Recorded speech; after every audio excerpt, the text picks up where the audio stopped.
My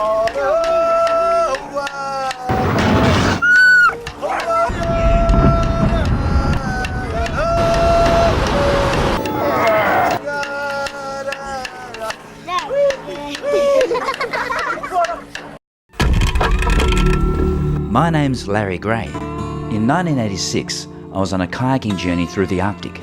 I was following in the wake of the early British explorers, led by pioneering kayaker Gino Watkins. The least known part of the proposed route was the east coast and central ice plateau of Greenland. We were able to map about 500 miles of coastline and also to make several long sledge journeys over the ice plateau. Like the British explorers, I also wanted to learn the secrets of survival from the Inuit, who live in one of the harshest environments on the planet.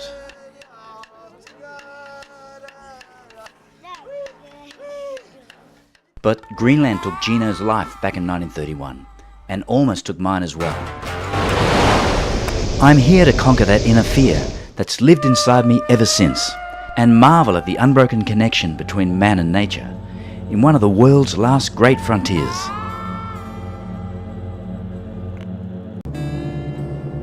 I'm here with my partner Mary, who'll catch up with me at various places along the way.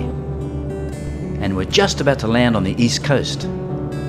Greenland's an amazing land of rock and ice, but not a tree in sight, despite its name. The day before we left Australia, I was told my kayak won't fit on the Greenlandic plain, so I had to cut it in half. It's the very thing I was relying on to keep me alive. But we're now in Ammassalik. It's the main town on the whole east coast of Greenland. Put silicone in between here, and I'm bolting it together now, so I have to make up two bulkheads so that it comes together neat. And this is the first time I've attempted it, so I'm hoping it's going to be strong enough to cope with the ice out there.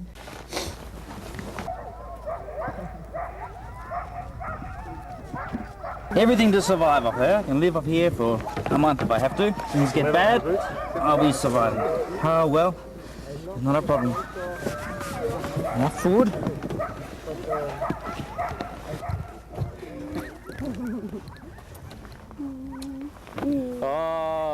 My partner Mary, who'd been waiting in Ammassalik, wasn't so confident about my survival. I was actually quite nervous, but quietly confident. As skilled as Larry is, I know how dangerous the waters are, and I just couldn't relax until he was back safely. I've mounted cameras all over my kayak, under the hull, over the deck, any way I can create a living diary. There's a shift that takes place in my mind when I'm travelling solo. I actually feel a lot safer than when I'm part of a group. I realise my vulnerability, and that's what makes me extra cautious. This way I find it easier to be at one with the environment I'm in. That's when the journey flows for me. That's when it really happens. That inner journey.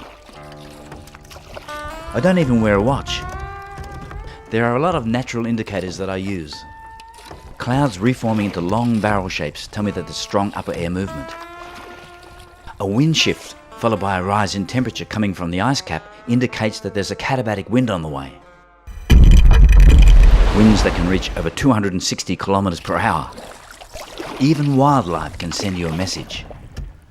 Like this bird here, it will weathercock into the most subtle of wind changes, telling me that there could be a storm coming.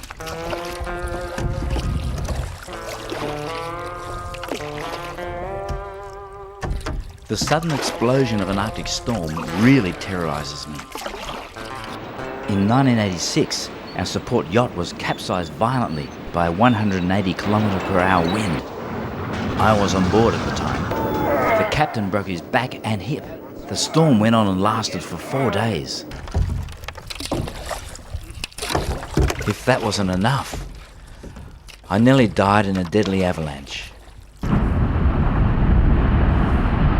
There's no God, I said. I didn't know where I was, so I climbed out of my kayak and raced up for some air. Bang! Just a ceiling of solid ice. I just felt so alone. It was like I was in a nightmare, and this can't be happening to me. I then went into panic and just scrambled underwater, tearing my fingernails back. I found a tight gap and squeezed the ice with my arms, and it opened up. 10 years later on, I'm much more aware. Don't go anywhere near glaciers and keep away from large icebergs. You've got to think quickly when the weather changes. Just forget about the day's plan and get the hell out of there fast. Bash your way as quickly as possible, get through the ice and find a safe camp.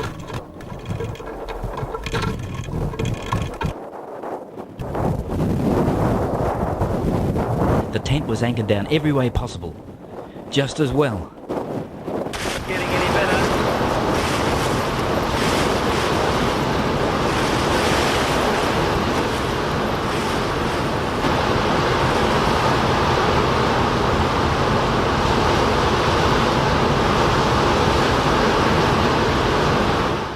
By 10 p.m, the storm had passed. There's plenty of leads among the icebergs in the direction I'm heading.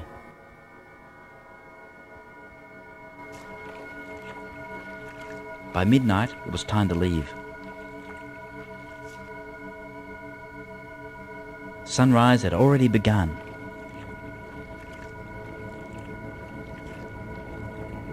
Within an hour, the whole mood had changed again. This is Peter Winter. He's a hunter and married into a Greenlandic family. Mary's hitched a ride on his seal hunting boat down to Wissatok, where I'd eventually catch up with her. I never imagined myself taking part in a hunt, me of all people. But she changed the concept of hunting in a place like Greenland. It isn't done for sport, it's done for survival. The boat was awash in seal blood, and I was very much aware of Greenland's raw existence. Yeah. It's about 10 p.m. now, and there's just amazing spectacles everywhere I look. I decided to set up camp under the gleam of the midnight sun and try and catch some of that beauty on film.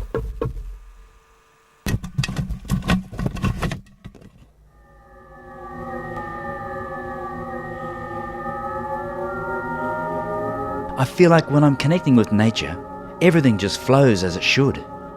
But reflecting on 1986's journey, there were just too many chiefs on board for the wrong reasons. And maybe I just wasn't paying enough respect.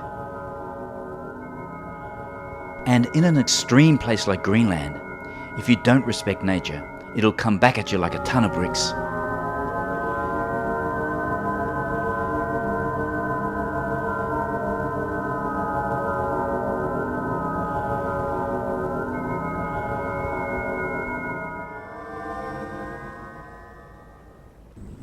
The next day had an eerie feeling about it.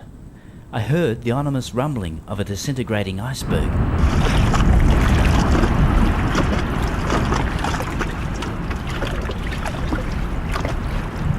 Somewhere, this tumbling berg is upsetting the whole equilibrium of the fjord. At these times, you have to be so careful. I could feel it through the hull.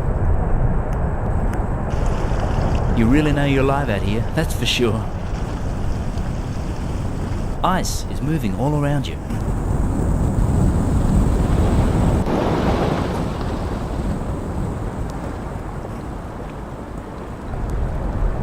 In these conditions, I feel really humbled by nature.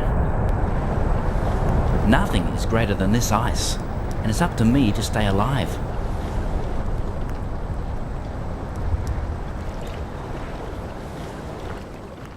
Just the shout of your voice can make an iceberg like this collapse.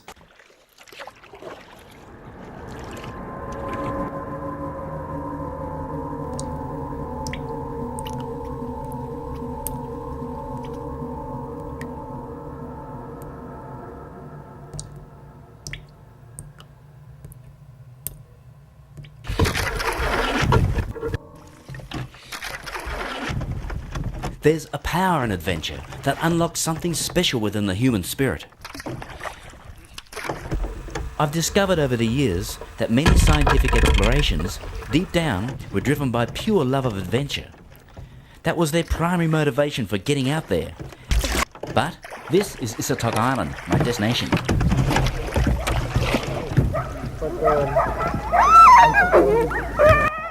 I was here in 1986. The place hasn't changed one bit. The island gets thoroughly thrashed by pittorac storms, wind speeds of up to 260 kilometres per hour.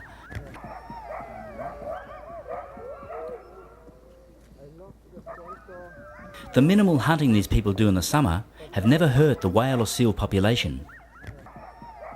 Whale and seal meat are the staple diet and form a complete food for such a climate.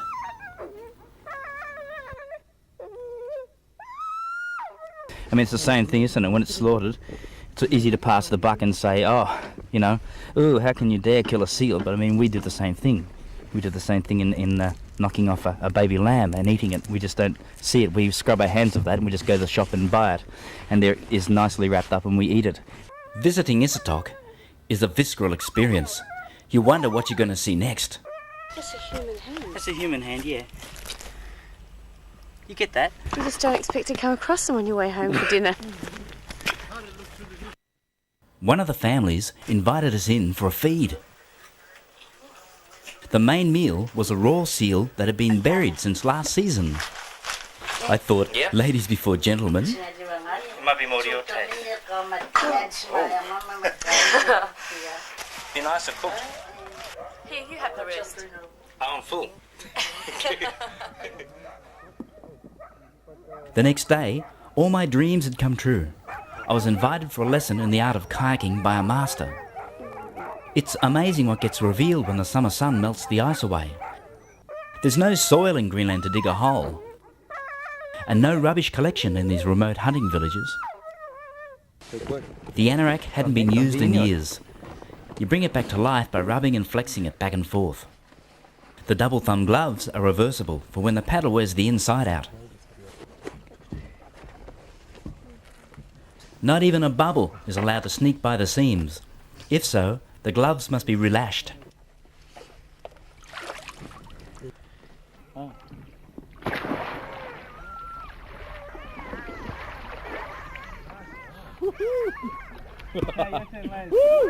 Yay! I'm here to learn whatever I can.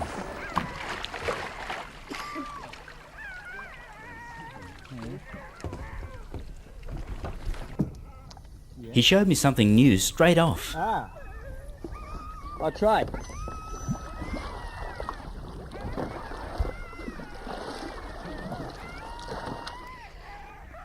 My forehead was burning with a deep ache from the cold, but I couldn't tear myself away.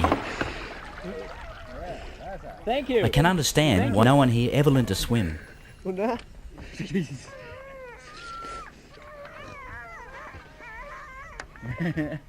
Whoa. Uh-oh. Uh-oh. Some techniques he showed me I weren't even going to try in case I had to get out. No, I don't think I'll try this one. With that? Yeah. Oh, no. I'm going to try and do an ordinary roll first. If I can't, get ready to throw me the paddle. The cold is trying to take your breath away. Yet it's this danger that has made these people become such masters. I came back to Greenland to face my fears. So, what have I learned? Not going against my intuition, and being in tune by living in the moment. Trying to meet stupid deadlines can put you in danger.